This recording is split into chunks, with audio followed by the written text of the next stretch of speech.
Good morning. It's Air Talk. I'm Larry Mantle. Great to have you with us today. Hope you've had a good start, whatever you're doing here in Southern California or listening worldwide at kpcc.org or on the KPCC app. Coming up, LAPD Chief Charlie Beck's here for his monthly visit. We'll look at where the department is at on policies for releasing police video and for their pilot program on the use of drones. But first, two big California construction projects are making news: high-speed rail and the Twin Water Tunnels proposal. Yesterday, the main consulting firm for the bullet train delivered a sobering cost estimate for what's the easiest part of the route, the flat part of the Central Valley. 119 miles long for that stretch. Now the price tag is projected to be $10.6 billion. That's a 75% increase from the original cost estimate for that leg of the high-speed rail. So the question is, if the flattest, most open part of the route has increased this much in its projection, what about the mountainous areas? What about the urban areas where land acquisition presumably would be more and some of the engineering challenges would be tougher?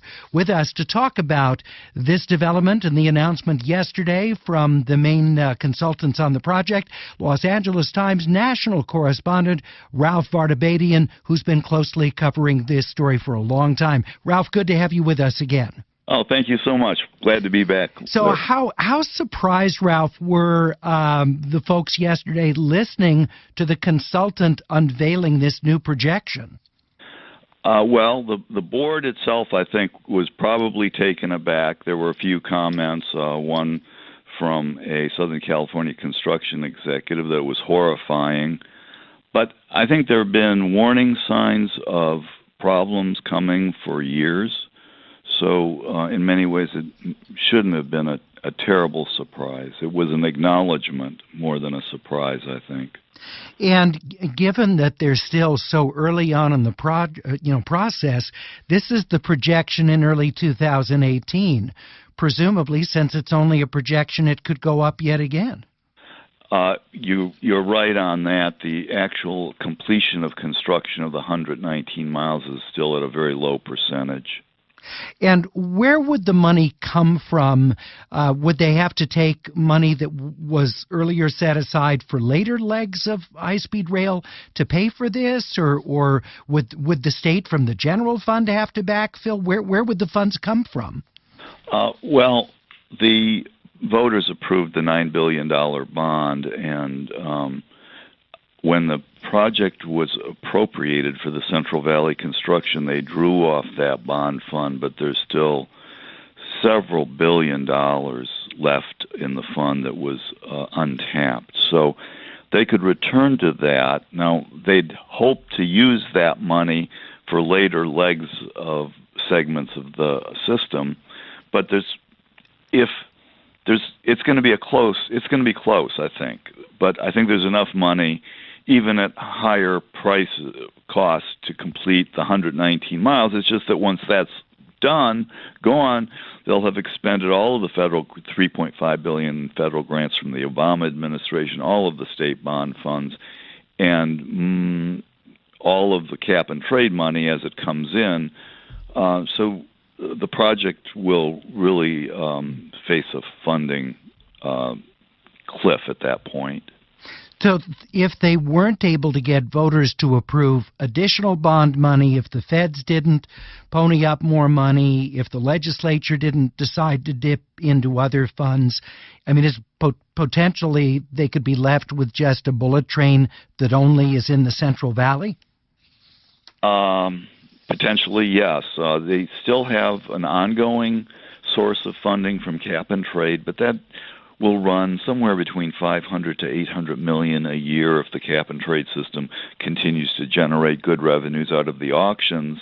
But that's not enough to really build things. It's enough to probably keep the lights on and do some sort of paper studies. But yeah, the big construction would end. Now, all along there was what they called independent utility, that if only the 119 miles was built, they could use that, give that to Amtrak, and it would improve Amtrak service. But it's a pretty expensive way to upgrade Amtrak. Well, and so at what point does the state reach the decision point? There's just not going to be the money to do this. We're going to cut our losses, or decide we're just going to go full speed ahead and we're just going to count the money comes from somewhere. Is there a decision point for one of those options? Well, the longer you delay the decision point, the more expensive the problem becomes. I mean, I think the top experts in the world on mega project risk say that you need to recognize your problems and address them sooner rather than later, because the longer you delay, the worse they become and the greater the crisis becomes. So I have no way of knowing whether Governor Brown will take this on and make some major decisions in his remaining 11 months in office, or whether it'll fall to the next governor. But it really should be part of the gubernatorial race, and it really is not a significant part at this point. Yeah, has Gavin Newsom said whether he supports, for example, continuing the train regardless of cost? No, he hasn't said that. I think you'd have to go back a few years. He made some critical comments about the project, cast some doubt on it, and then seemed to backpedal in subsequent interviews, and has really we've been trying for over 2 years to get an interview with him, and it hasn't happened. I'm also curious, of course, about Antonio Villaraigosa, John Chung, the other candidates for governor, because as Ralph Vartabedian of the Los Angeles Times says, it's a huge issue for the state, and whether it should continue with construction of the high-speed rail project even as its cost soars, or whether the project should be shelved. I'd be interested in hearing from you as an Air Talk listener, particularly if you're someone who voted for the bond measure. You supported the concept of this. Do you still support it regardless of the cost? You think that it's still going to be such a benefit to the state that it's really worth it, and it's only going to get more expensive as time goes on, so build it as quickly as possible? Or have you soured on the idea? We're at 866-893-KPCC, 866-893-5722, or the Air Talk page, kpcc.org.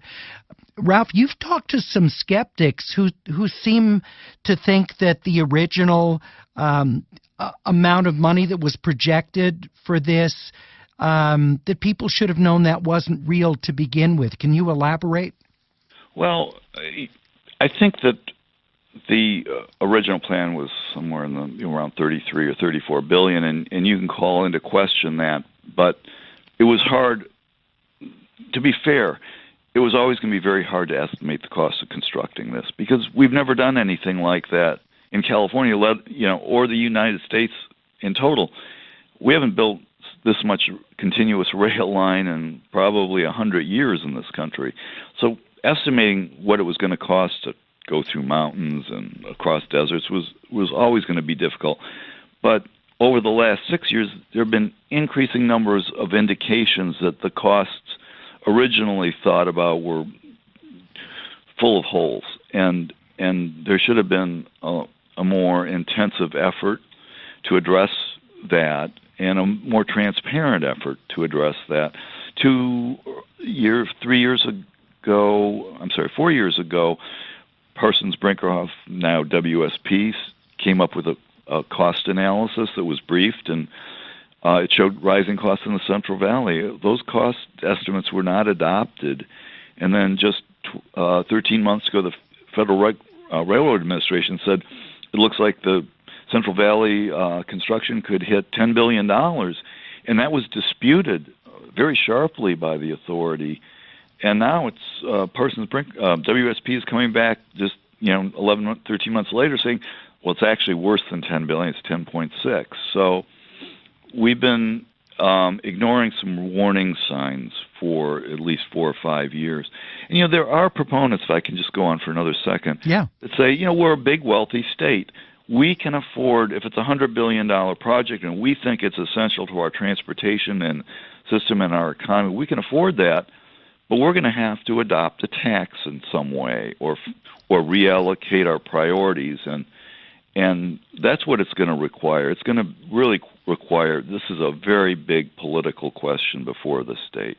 Christopher in Pasadena, good to have you with us. Hi, my question is, the cost to complete the entire system from the Bay Area and Sacramento all the way to San Diego, how would that compare to our current investment and subsidy in private infrastructure such as airports and public infrastructure such as highways? Well, both are big. Ralph, you there? Yeah, I am. Yeah, you just cut out for a moment. If you could just start again, that's all right. Both are big-ticket items, clearly, and we invest an awful lot in airports and highways, but they both have funding sources, the gas tax, excise taxes, landing fees. What this project doesn't have is a funding source. All right, Christopher, I appreciate your call. Tanya in West L.A. says it angers me to think we now want to spend all this money that could be used for schools or housing, the things we need more desperately than a high-speed rail. I think we need to really call out the candidates for governor to get their positions and get to the bottom of this project. Tanya, thank you so much. You can share your comments on the Air Talk page, kpecc.org. Ralph, thank you so much. Appreciate your being with us and talking about the sticker shock from yesterday's presentation to the board. We appreciate it. Thanks for raising this important issue to the public, Larry. Thank you. Ralph Vartabedian, Los Angeles Times national correspondent who has been following this story very closely from the beginning. Also with us